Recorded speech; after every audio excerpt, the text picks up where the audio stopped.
You all, it's really wonderful to be here, and I really appreciated the invitation. So the Himalayas has recently gained attention as sort of a security and climate change hotspot. As many of you may know, Nepal is considered what in UK development terms a fragile state with a politically galvanized population emerging from violent conflict. The Maoist People's War ended in 2006. But climate change is also expected to cause pronounced environmental insecurity in regions that are already poverty-stricken. And so this sort of has brought, in a way, Nepal kind of to the attention of the global community yet again. It's certainly not the first time it's come to the global community's attention. So in this paper, what I want to do is to think about how climate change is coming to rest on the soils and waterways of Nepal, and some of the implications this might have from the perspective of gender and security. I've written this paper with Dr. Catherine Rankin from the University of Toronto. She's another geographer. And we also collaborate very closely with Dr. Hemant Ojha and Dr. Bishnu Apreti in Nepal. So some of the work that I'm going to talk about today comes from a project that the four of us worked on that's called Landscapes of Democracy. Other of it comes from my longstanding work on community forestry and gender in Nepal. And so when Mara asked me to speak about gender and climate change, I kind of took a bunch of things I'm working on right now and sort of melded them together. So you can tell me afterwards how successful that attempt has been. So our analysis builds from feminist political ecology contributions to think about the relationships between gender and environmental management. And so what I'm trying to do here is to bring a feminist analysis to issues of adaptation, but in the context of contentious politics. And there's really not a lot of people who are working on either gender and climate change or gender, climate change, and conflict. So I'm going to try to build an argument today to suggest that security and adaptation, whatever we might imagine those to be, emerge from a complex set of socio-environmental relationships that are generated in the context of environmental governance. So I've got several themes running through this paper, but I hope it's fairly easy to keep track of them in the sense that overall, I'm framing this as a context of environmental governance. Climate adaptation is imagined to be about environmental governance, and to think about how security and adaptation emerge in this kind of socio-environmental processes. So in many ways, I think what I'm going to talk about is going to resonate with other political ecology work and political geography work that's being done here at Boulder as well as in other parts of the world. But I want to try to complement and add to this work a little bit by making the following 2 points. So first of all, that environmental governance is a crucial context wherein larger questions about citizenship, belonging, and distributive justice are sort of contested and established. So what does it mean to have distributive justice? That gets kind of played out in environmental governance contexts. And secondly, that gender is a powerful lens through which to understand the operation of power. So I'm going to kind of mobilize feminist theory to think about power. And so while the dominant literature on security explores whether environmental change will precipitate violence, we focus on how adaptation practices themselves become enrolled in post-conflict politics. And it's a politics that I want to show you is shaped by, as well as shaping, gender relations. Now, gender here should not be conflated with women. I think I spoke to a women's studies group yesterday, and I was deeply impressed at their wonderful understanding of gender and feminist theory. But rather, gender draws attention to how socially constructed differences between men and women and masculinities and femininities shape the way that adaptation is conceived, implemented, and enacted on the ground. And so when we bring this understanding into the nexus of climate change and post-conflict politics, it becomes a case of understanding how adaptation itself is a contested site of social and political reproduction. Okay. And so whether adaptation occurs or not, I would suggest is going to be the outcome of such contestations, regardless of how well the plans are developed.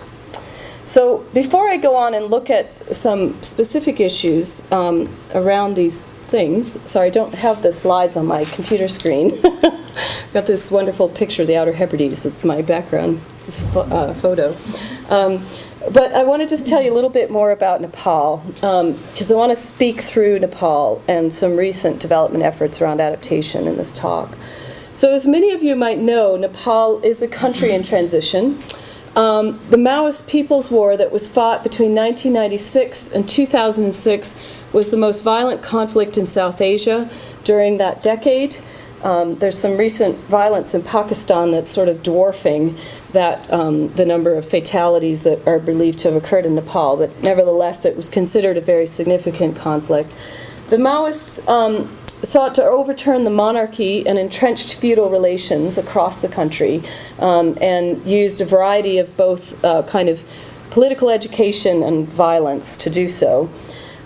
Foreign donor-sponsored projects were brought to a halt in most places, and many infrastructure projects, including bridges, schools, and government offices, were destroyed.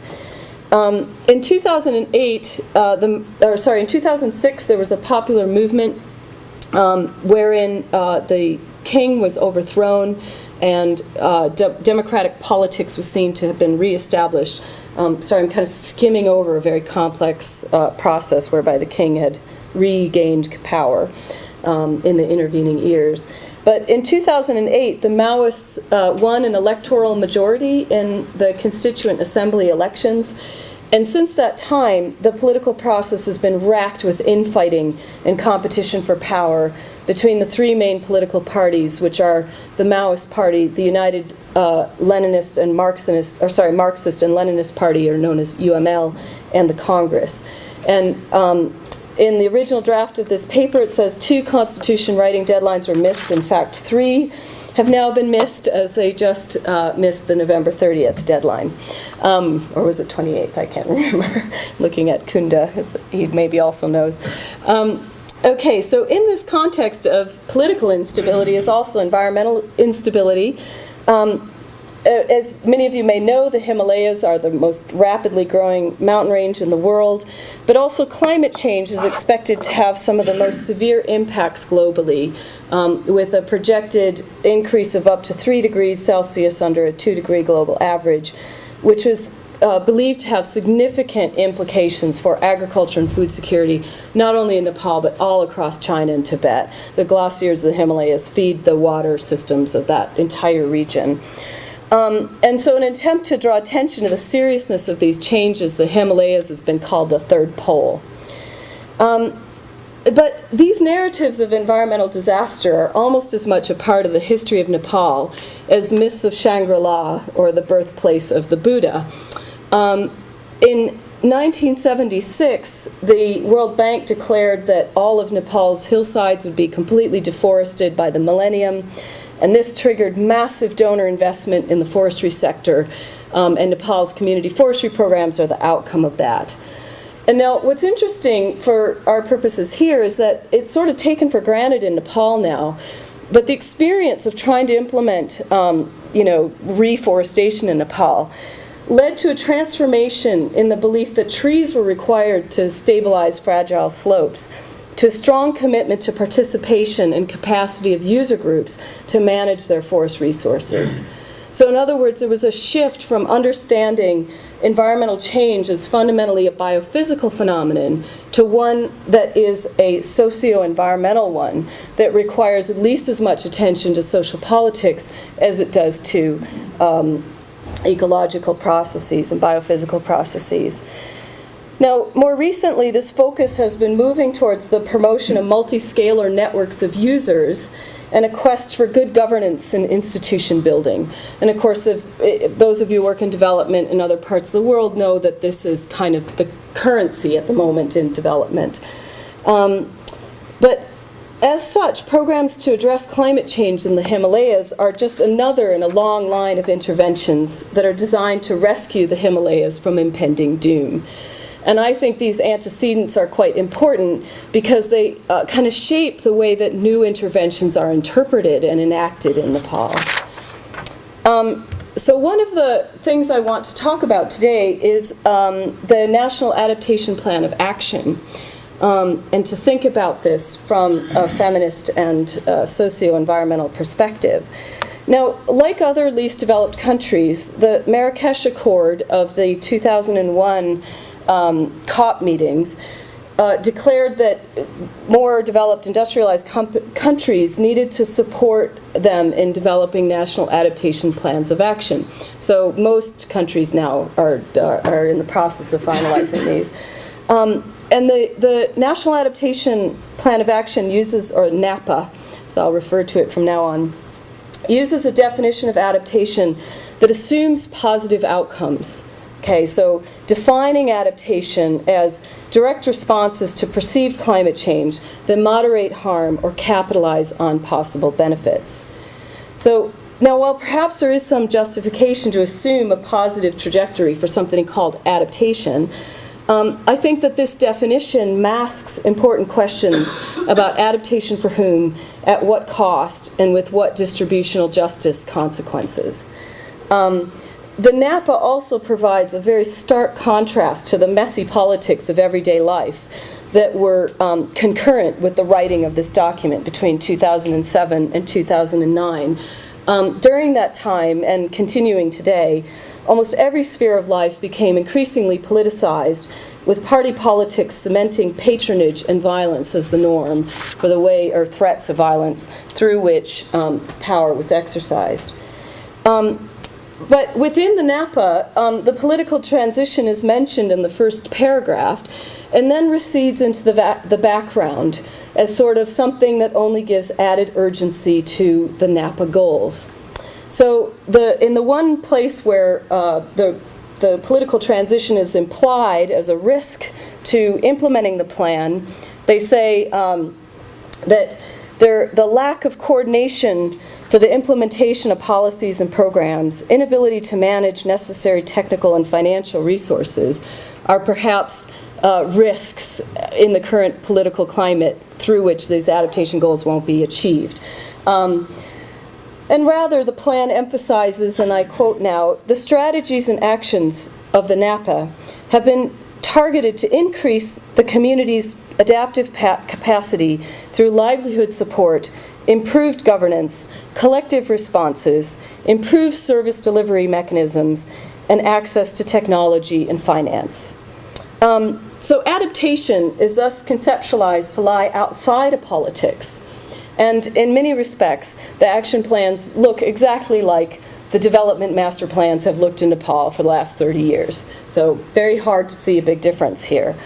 And there's a strong focus on the central level, with coordination by the Ministry of Environment being very prominent. And in fact, the NAPA page is now moved to the Ministry of Environment page on the web. And the building of community-based resilience.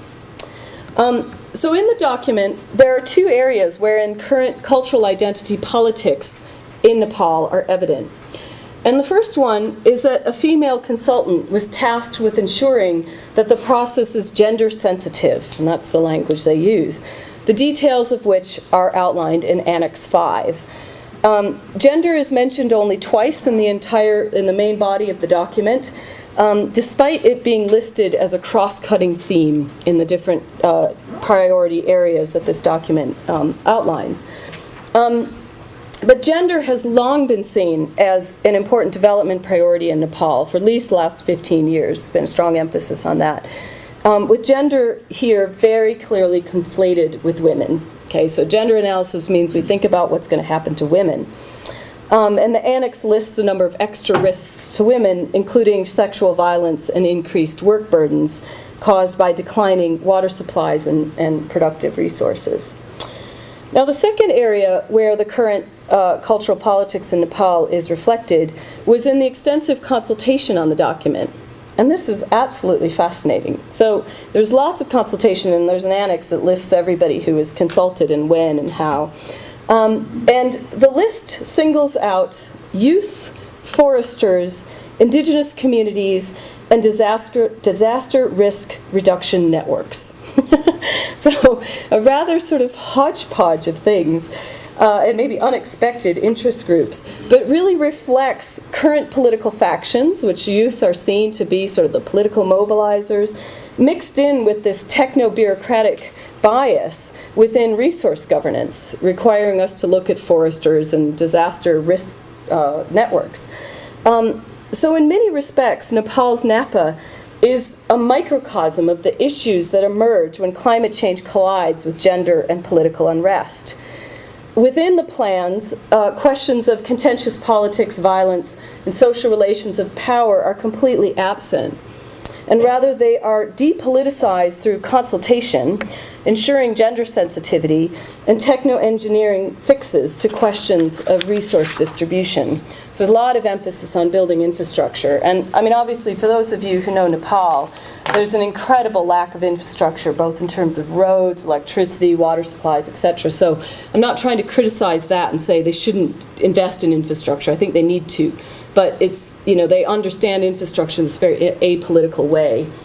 But using some work that ethnographic work that we've been doing on the political transition in Nepal, we've shown how this work has sort of very clearly what emerges is the way that development projects that are intended to improve the material base of the state are extremely important contexts wherein ideas are national and global ideas over good governance, good resource distribution, democracy, development, and climate change are taught. Okay, and one of their focus of these programs is actually to teach people how to participate, how to do democracy. And I've attended meetings on learning to be democratic. Fascinating. Anyway, but such learning is not passive or uncontested. Rather local leaders and community people assert their own ideas of distributive justice, democracy, and development as they engage in. They might resist them, reshape them around their own ideas. And these develop, as sort of climate adaptation becomes more central in Nepal's development goals, these projects are going to become enrolled in these issues as well. Now, other work on climate change and security has suggested that if societies are unable to adapt, more violence, migration, and competition for scarce resources will result. Now, what's really important here, and I'm thinking of the work of Homer Dixon, and there's a group in Sweden that's done a lot of quantitative modeling on this. Resources are the focus. So they're looking at how many resources are they, where are they going, etc. But critiques of this work, and they use these large quantitative data sets defining proxies for climate change based on flooding or drought.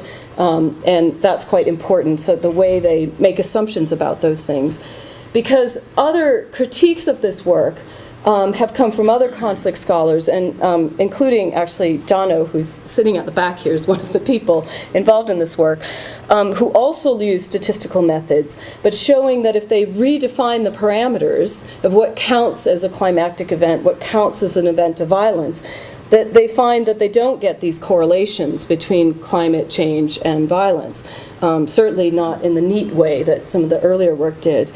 And one of the conclusions coming out is that violence is correlated with political economic marginalization, and similar to the results that come from work on conflict itself, so taking the environmental component out of it.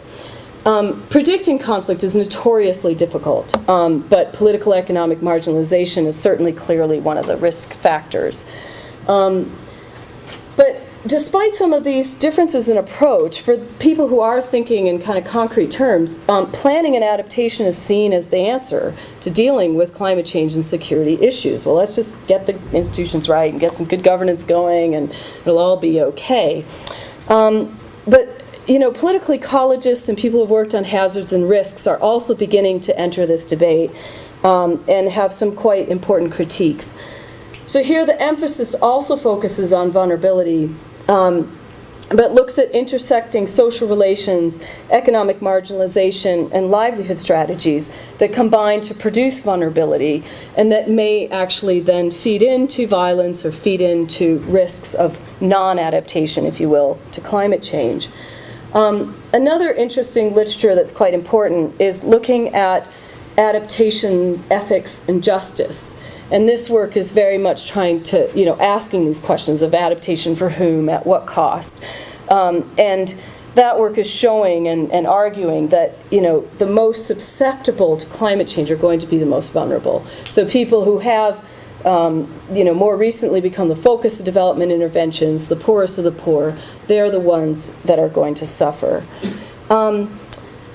Now, what's important, though, I think, when we look at this from a political ecology point of view, is that we begin to see that when faced with natural disasters, local consequences are actually quite varied, unpredictable, and carry with them a host of social justice issues.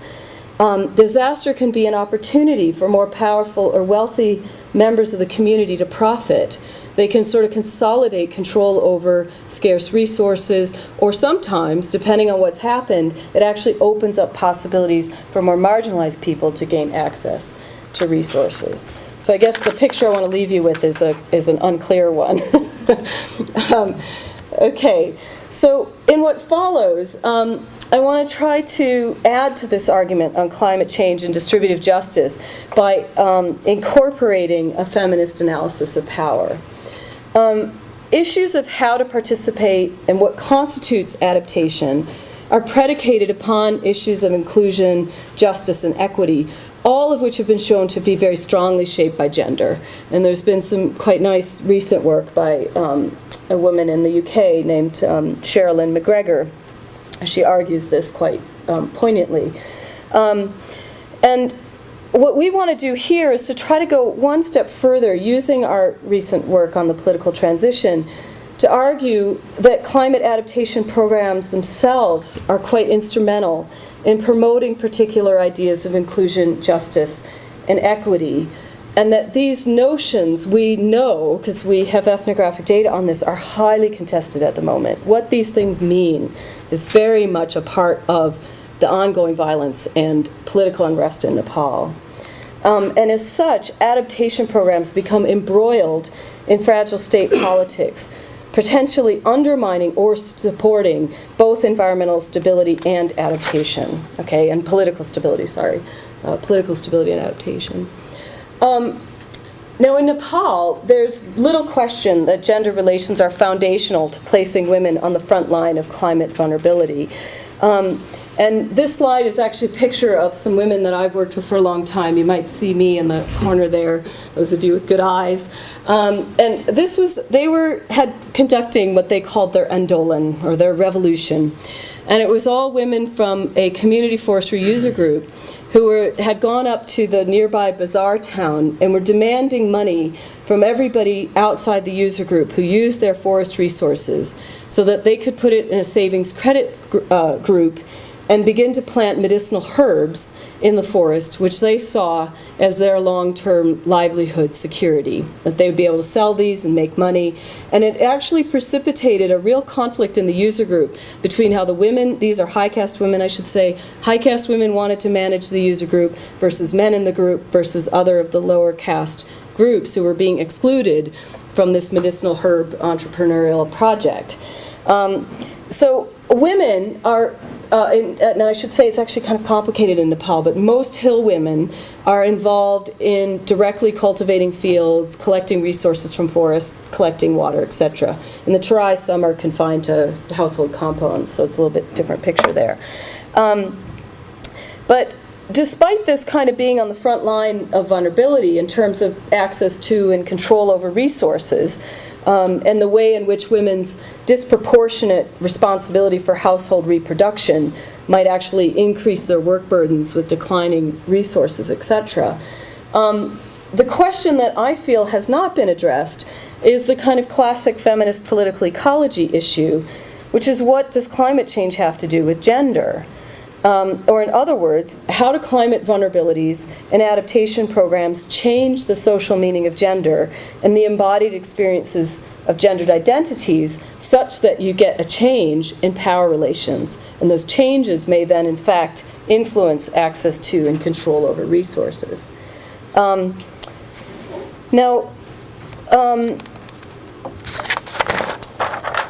So within a lot of the work that's been done to date on gender and climate change, they've looked at this kind of differential impact of access to and control over resources and people's material or livelihood practices that might make them vulnerable to climate change.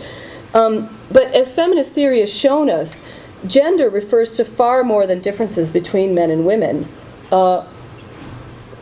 Within feminist theory, gender has been used as a platform for theorizing how power operates within societies by tracing power from its origins in the body to the global sphere.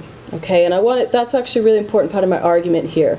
I'm going to talk about women, I'm going to talk about the household, but I also want us to think about how these kind of relations of power become constituted in the body, in the household, and then translate out into global spheres.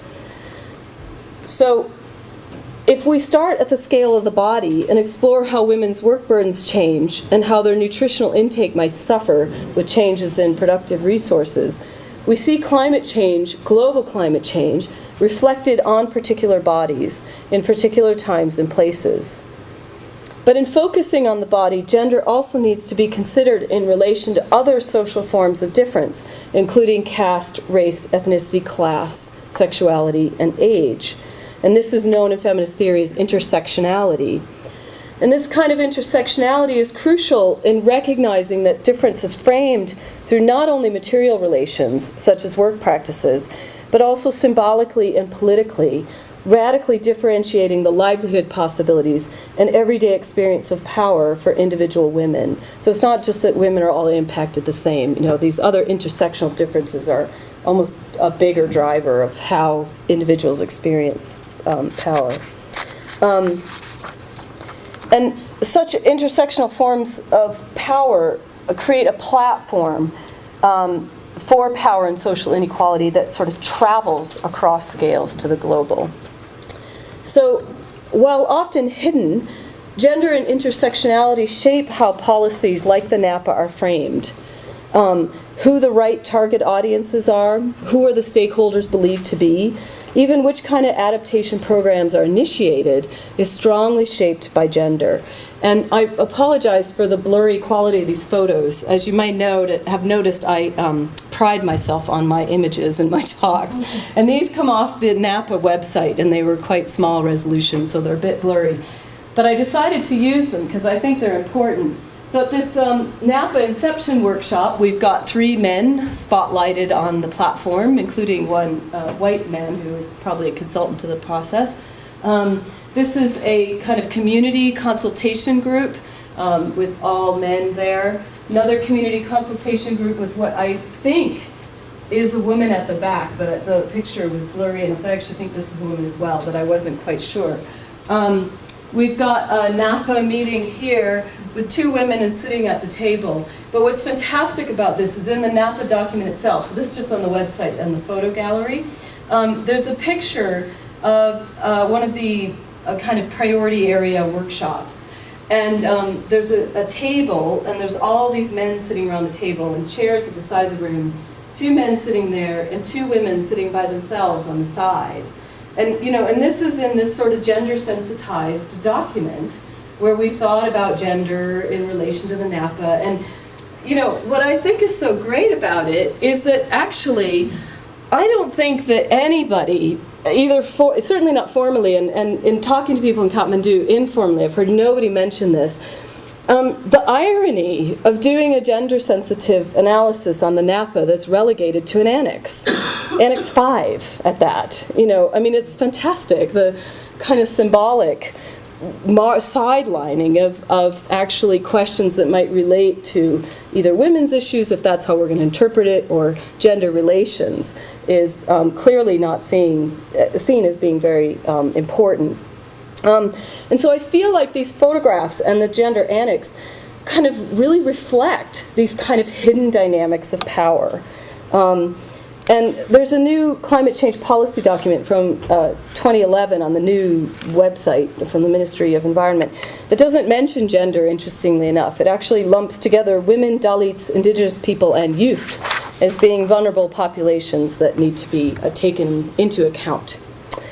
Now, I've argued elsewhere for the importance of intersectional differences in producing gender and environments. And since I'm sure you all read that in anticipation of my visit, no, I'm just kidding. I'm not going to elaborate too much here, but I'll give you the highlights. So in other words, what I've tried to talk about is the way that through the process of managing resources, the social meaning of women, men, caste, and other categories of difference are played out. And it's in that daily kind of actions of doing resource management, resource governance, that power is produced and performed. So women become empowered by protecting their resources or attending NAPA meetings.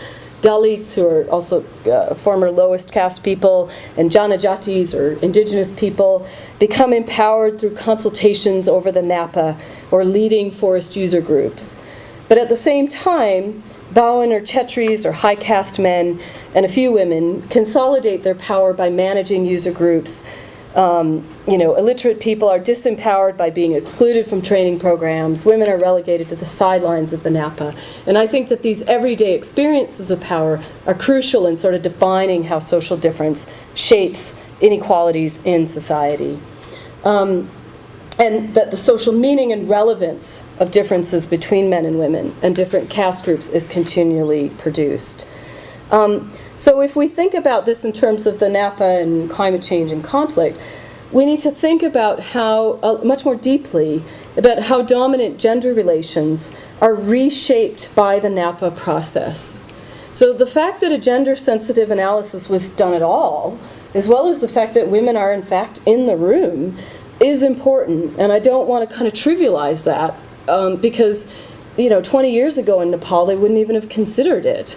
So it does mean that relationships have changed, that women's issues are considered more important, that they're considered as separate from men's issues. So they're more than just token gestures. But such moments simultaneously serve to entrench gender-based inequalities, okay, as women sit on the sidelines, as the NAPA has a gender annex. And I love that. When I first picked up this document to analyze it, which I did for this talk, by the way, I wasn't expecting it to be quite so stark. That might be slightly more subtle. But anyway, it makes for easy analysis, I guess. Now, when we think about vulnerability and intersectionality, I think that the literature on environmental governance and climate justice is kind of slippery. It talks about vulnerability and the ways in which institutions need to be designed to distribute resources fairly and protect, the poorest of the poor from climate impacts, etc. It's really hard to find anything to fault in that. It sounds really great. It's like, yeah, we're focusing on those vulnerable populations. It's not just about big corporations or something. But what I think is missing is a pathway beyond vulnerability. How exactly does one go about designing inclusive institutions? And the experience of community forestry in Nepal, which I've looked at closely for years, really highlights this. The issues of gender and intersectionality are absolutely paramount to how inclusion is imagined in different communities across Nepal. So you do see more inclusive user groups in areas where there are more indigenous groups, which tend to have slightly more equitable gender relations, in areas where there's been heavy donor investment, better literacy, better education. You do get, there's like women-only user groups, you get women running user groups and becoming politically empowered through that process. Whereas like where I work in Western Nepal, it's like a farce. It's like the high caste men just nod to the women and dominate the whole process, and There's been very little change and very little empowerment. But then, again, they had their Andolan. Like, that was out in Mugu. It was fantastic. So the women just sort of move outside the user group and do something different. But, so it's a very complicated picture. And so I want to suggest here that inclusion begins in the household. It's fundamentally predicated upon gender and age relations in the household that lay a foundation for highly unequal social relations based on intersectional differences that translates out across scales. And, this was actually an insight that came from our recent research, where we were staying in the household with this guy who seemed fantastic, really smart, really articulate, traveled all over Nepal, well-respected teacher. And his daughter-in-law and his wife and his son were just incredibly oppressed in this household. And we thought, wow, this is the foundational moment wherein hierarchical relationships become defined as being normal, where they get instituted, to use that language. And so I think it's vital that analyses of adaptation take account of gender relations and how they're shaped by adaptation programs in politically volatile contexts. So to kind of move out of the household and kind of travel up the scales, in terms of gender and contentious politics, institutions and user groups are very important sites where adaptation becomes embroiled in post-conflict politics. And again, we saw this in fascinating ways in our research. Now, this isn't new to the post-2006 so-called post-conflict era. It actually began certainly in 1990 with the first democracy movement, maybe even earlier. But civil society institutions and user groups are becoming increasingly politicized. So even the internationally acclaimed community forestry advocacy group, FECOFUN, some of you, if you work in this area, may have heard of them. They lobby for community forestry rights, but they're actually the most powerful community rights lobbyist group in Nepal across any sector. And they've been kind of internationally recognized and very highly acclaimed.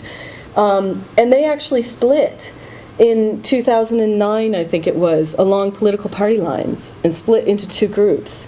And a number of, I'm going to say us here, I kind of had some peripheral conversations with colleagues, but a number of my colleagues in Nepal pressured them not to do this. They were like, you're not about party politics. You're about advocating for community rights. What are you doing becoming politicized along party lines like that? But this kind of politicization is just absolutely endemic. So at the grassroots level, we've seen party politics become the focal point for disputes within user groups. And what's going on here is these two guys had been literally punching each other, literally about half an hour before this picture was taken, and shouting at each other because they were fighting over who got to be the president of a new irrigation vegetable growing scheme, because it was seen as a way for them to control revenue and control resources. And the guy over there was saying it was his turn. And this guy was saying, no, but I'm like the big guy here, so I get to control it. And I mean, this is in Mugu where this stuff is really, really blatant, but we've seen it in lots of other parts of Nepal too. And so we have a lot of evidence that local NGOs, which act as service providers for development organizations, are firmly attached to political parties. They cultivate patronage and use violence to ensure that they will be given lucrative contracts for road building, for irrigation schemes, etc. And so there's sort of 2 points that are important here, and in a side point, I think we need to think about institutions differently. I mean, these are the good governance and the institution building that the NAPA is talking about.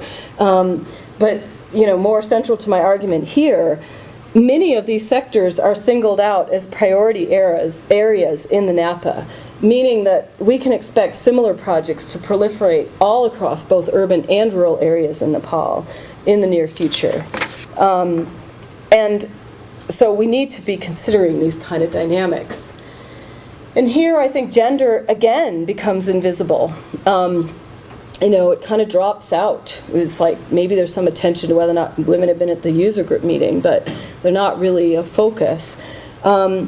And we want to try to argue that it's gender is actually a foundational relation through which alliances and inequalities are produced. So for example, many local NGOs, these so-called service providers, have 50-50 gender ratios because these ratios are demanded by the donors. But women don't necessarily occupy the top positions. So, you've got inequalities reproduced again. Now, what's known as the all-party mechanism, and the local municipality was having a discussion over how to spend their development funds. And this slide was taken there. And at first, when we came to it, we were quite encouraged because there were 4 women at the meeting, and mostly it was men. And then all of a sudden we realized that the women were serving the tea. And actually it was 3 women serving the tea, and the other woman was our very own Gayatri, who was our research assistant. So, it was like kind of this fantastic moment. So they went, served the tea, and then left. And so, what I want to try to suggest here is that these contexts serve to define differences in gender roles for men and women. Men attend meetings and speak up. Women serve the tea. And given that there are very important sites wherein citizenship is claimed and enacted, the all-party mechanism is about participating in the new democracy, they serve to define as women as citizens who help out. And this perhaps helps to validate some of the gender concerns outlined in the NAPA around increasing social reproduction work burdens for women. But, the problem with the NAPA is that it sees these issues as ones that need to be sensitized. We need to gender mainstream rather than relationships that define the very meaning of adaptation. We begin to see adaptation as being something that happens at a household level, etc., not at the level of the body. So if we turn our attention to gender and intersectional social difference that underpin vulnerability and resource distribution and place them in the center of adaptation concerns, questions over politics, power, and the means through which social and political reproduction occurs would become the priority areas. We wouldn't have these priority areas around biodiversity and forestry and water and electricity, that's energy, that's what the priority areas are defined as. I think that techno-engineering approaches are very important in terms of constructing infrastructure and ensuring technology transfer, but they need to be recognized as important opportunities for inequitable distribution and control over resources. The powerful are able to capture them, and when they're the people sitting in the meetings deciding how local adaptation is going to occur, we begin to see how gender isn't this sideline issue. It's not something to sensitize. It's actually a defining moment through which we need to understand that. So the groups that are seen to be the most competent and worthy of consultation are able to assert their rights and knowledge over that of others. And I think in Nepal, it's generally high caste men. Although I do want to acknowledge that the conflict is shifting that. Indigenous groups are becoming quite powerful, many of which are actually not terribly marginalized, but they like to think that they are. And they've historically been excluded from political power. I'm not trying to dismiss their claims, but a lot of them have a lot of economic power. Now, just quickly, Mara, do I have about 10 minutes? Or no, should I stop now? You're a little bit you're pretty much at time, but okay. I'm going to suggest. Yeah, okay, no, then I can conclude, because I had, these 2 slides are interesting, but I can skip them without losing too much. Oh, you wanted me to talk about them? Okay. Don't complain if there's not enough time for just make sure questions. Okay. So I just want to try to give this a little more ethnographic flavor, because I was feeling like there wasn't enough ethnography in this paper. So one example I want to give you is about what's a program called CAP.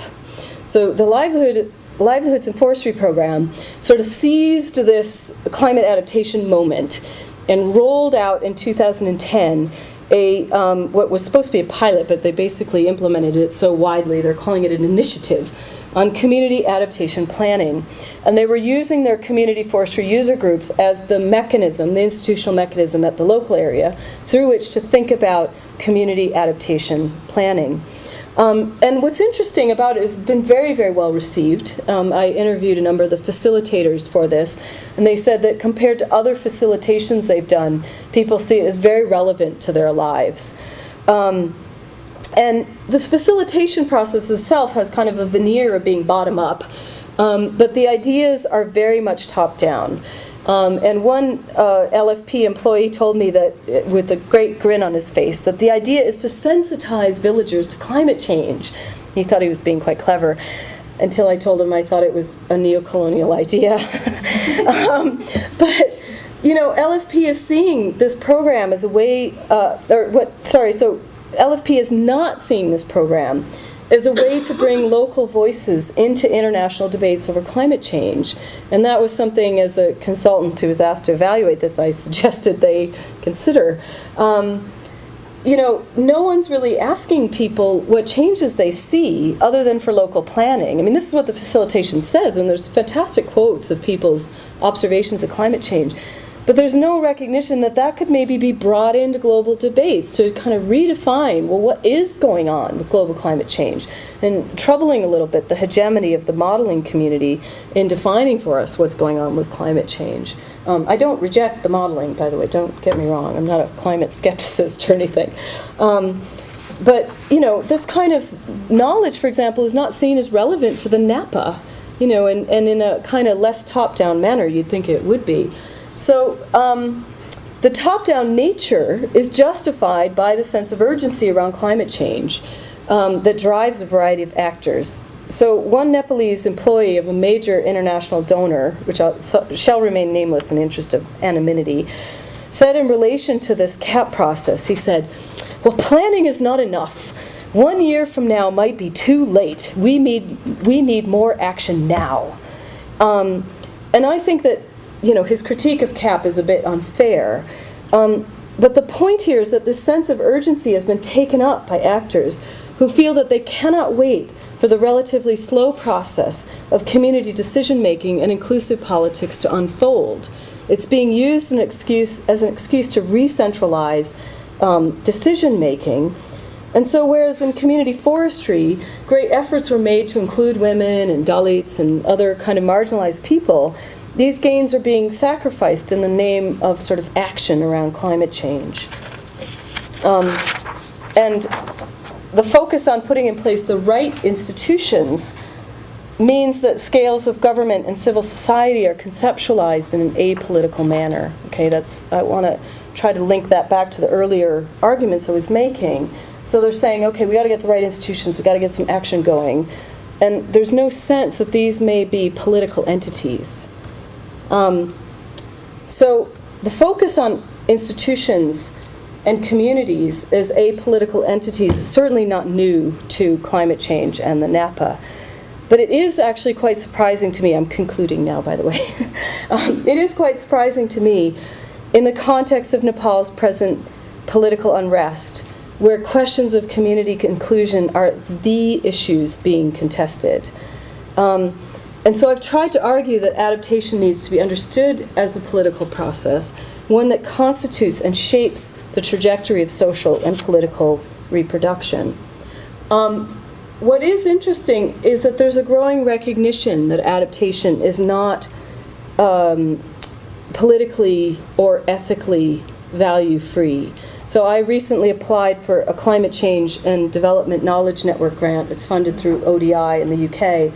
And it specifically stated that adaptation needed to be seen or not be seen as politically neutral or value-free. But I got the sense in the program that politics needed to be considered in order to ensure that the process of adaptation is not derailed by messy politics. Okay, but I mean, I feel like the argument I've tried to make here takes us one step further in understanding how adaptation is a defining feature of post-conflict transition. You know, these programs are the moment where what it means to be democratic, where the state is constituted, and struggles over that are hotly contested. So adaptation efforts, particularly those like the NAPA, which have been explicitly designed to facilitate the international community to give input to least developed countries, aligns the global community into rather clear relations of power. Industrialized countries give support to the poor countries, and the institutional structures, adaptive capacity, and infrastructure in these countries are deemed inadequate to the task, opening up the door to more donor investment. And, in the more cynical critiques of development see this as a way for development to perpetuate itself. I'm not quite that cynical about development, but I think it is important for us to recognize how it's opening the door again. And these alignments of power are predicated upon gender in intersectional social relations, even though gender is absent from global discussions. Gender is assumed to be relevant for the lives of individual women, increasing their vulnerability. But as I've tried to show, gender shapes the very process of adaptation planning itself. The expertise brought to bear on evaluating hazards, prioritizing responses, and the types of techno-engineering solutions suggested have been dominated by men and carry with them assumptions about how social and political reproduction occurs. So just to finalize here, I think that security emerges from these contestations over power, as does adaptation, and thus climate impacts. So adaptation is presently framed around these top-down ideas. Do people have the knowledge they need to adapt? How can we change their behavior? And can we sort of create these engineering solutions, sensitizing people to climate change? But these kinds of programs need to take account of gender, power, and what some of you may have recognized was an argument about governmentality. Programs for climate change are not implemented onto a blank slate, nor are they politically neutral. They become enrolled in these processes of struggle over what the state should be as a polity, as a place, as a nation. And the climate change programs pressure fragile states to act. And to me, this is really important because they have real imprints on the ground. How and where carbon is sequestered will be the result of this building of what I'm starting to call the socio-environmental state. Changes in resources don't necessarily cause conflict, but misguided and poorly informed efforts to address climate change quite likely will. So with that, I'm going to stop.